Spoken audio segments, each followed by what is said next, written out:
Δίντσικος. Νικολούδης.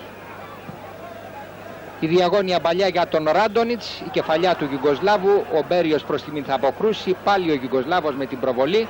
Κεφαλιά από τον μαύρο, μπαίνει ο Ράντονιτς, πάει να πλασάρει και αστοχή.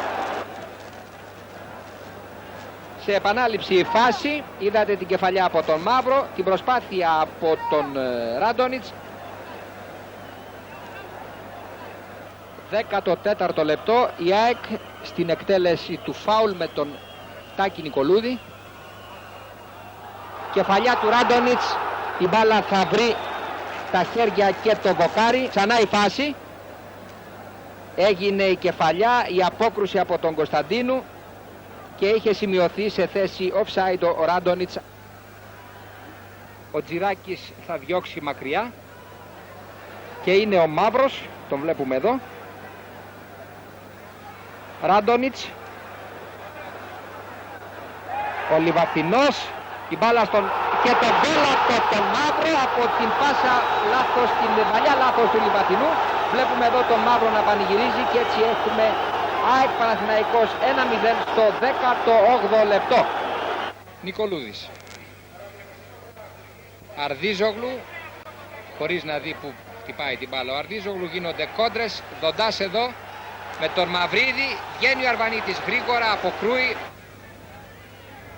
Ωραία μπαλιά για τον Αρδίζογλου από τον Βλάχο. Αρδίζογλου μέσα στην περιοχή, θα πλασάρει και θα στείλει την μπάλα στα δίχτυα ύστερα από την εσφαλμένη απόκρουση του Μπέριου. Παραπραστανίτης και Βλάχος.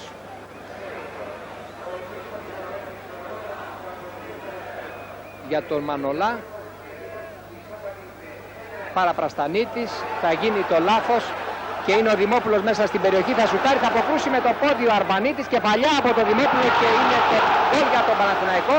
Σε αυτό το λάθος που ξεκίνησε από τον Παραπραστανίτη, ο νέαρος Δημόπουλος μείωσε τη διαφορά και έκανε το σκορ σε 2-1 για την ΑΕΚ. Σε επανάληψη η φάση, κοιτάξτε, ο Παραπραστανίτης εδώ κάνει το λάθος. Η μπάλα έρχεται στον Μαυρίδη, την αφήνει αυτός, κάνει ο Δημόπουλος, την ανοίγει, κάνει το σούτ, αποκρούει ο Αρβανίτης με το πόδι, η μπάλα παίρνει ύψος, πηδάει ο Δημόπουλος και καθώς ο Αρβανίτης έχει βγει τον πλασάρει και στέλνει την μπάλα στα δίχτυα. Γίνεται το λάθος και βγαίνει ο Αρδίζογλου με την μπάλα, ξεφεύγει από τον Κυράστα, μπαίνει ο Αρδίζογλου, βγαίνει, αποκρούει ο Κωνσταντίνου και μπλοκάρει στη συνέχεια.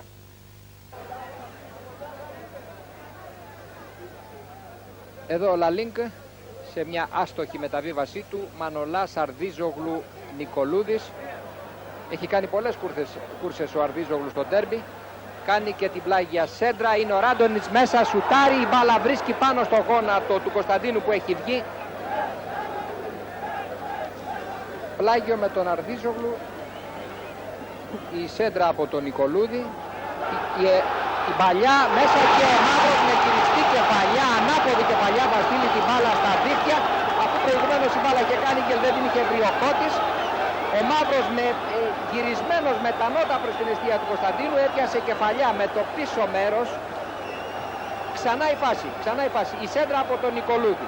Δείτε, η μπάλα δεν θα την βρει ο Κώτης, θα κάνει τον γκέλ.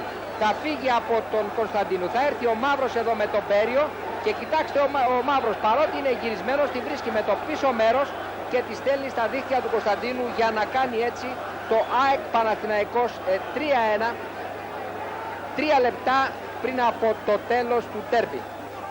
Βλάχος στο πλάγιο, Νικολούδης, Βλάχος, Νικολούδης, Αρδίζογλου, Νικολούδης. Ο Ρότσα παίρνει την μπάλα, γίνεται η κόντρα πάνω στον Νικολούδη και έρχεται ο Βλάχος εδώ. Μέσα στην περιοχή ο μαύρος, το καλό του πόδι, σουτάρει και στέλνει την μπάλα στα δίχτυα για 4η φορά. Εδώ ο μαύρος πανηγυρίζοντας, δικαιολογημένα 3 γκολ σε ένα ντέρμπι είναι ένα επίτευγμα εντυπωσιακό. 1 λεπτό πριν από το τέλος ξαναβλέπουμε τη φάση, κοιτάξτε από τον Βλάχο η μπάλα έρχεται στο μαύρο, τη φέρει στο καλό του πόδι και από εκεί και πέρα ο δρόμος για το 4ο γκολ είναι ανοιχτός καθώς ευνηδιάζει τον Κωνσταντίνου και στέλνει την μπάλα στην αριστερή του γωνία. Στο 89 λοιπόν λεπτό η ΑΕΚ με τον Θωμά Μαύρο που τον είδατε εδώ προηγείται του Παναθηναϊκού 4-1, δίνοντας έτσι στην επιτυχία της ομάδας του μια εντυπωσιακή οπωσδήποτε εικόνα.